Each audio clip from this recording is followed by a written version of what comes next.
All right, let's talk a little the debates coming up and the debates that are happening on the Democrat side. Do we have to? No, here's my question. You stood on those debate stages in the past.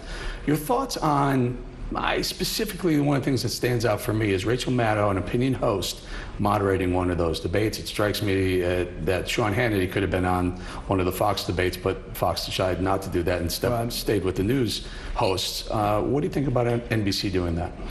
Well, I think for the party that now promotes socialism and they leapfrog each other to see who can be the most socialist, having a socialist media anchor on there would be perfect for them. So they'll become Socialist Party of America. But here's the crazy thing about it.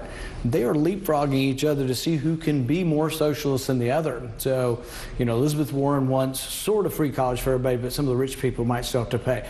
Bernie Sanders is one-upping her. He's going to go with free college for everybody. Do you know what the next proposal is going to be?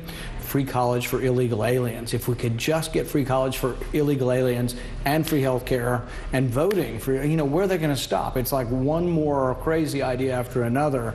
And I think the debates will be fun to watch because I think these people have no restraint and will keep offering things that would totally destroy our country. And I think people will be frightened by what they see. It strikes me that both campaigns have kicked off in the state of Florida. Both look to be focusing in on Hispanics as the voting bloc that they're going after. In other words, Miami was the first debate. Trump opened his 2020 campaign in Orlando. He did a Hispanic event in Miami a week later. Socialism in a Latin American country very close to us, Venezuela, doesn't seem to be working. Why should Latin people, should Hispanics understand that socialism doesn't work, and why are they so heavily biased towards voting Democrat? All the evidence about socialism that it doesn't work. In fact, one of the typical things you find as socialism moves along after a while is that people end up eating their pets. So when times are so desperate that people are eating their pets, you got to wonder if that's a great country to live in. And it happens everywhere. Initially, they all like it. So Bernie, AOC, no, but they like the pets. But initially, they all like socialism. So Bernie, AOC, they love Chavez, they love Venezuela, until it's failing. Now they're like, oh, that's not what we were talking about.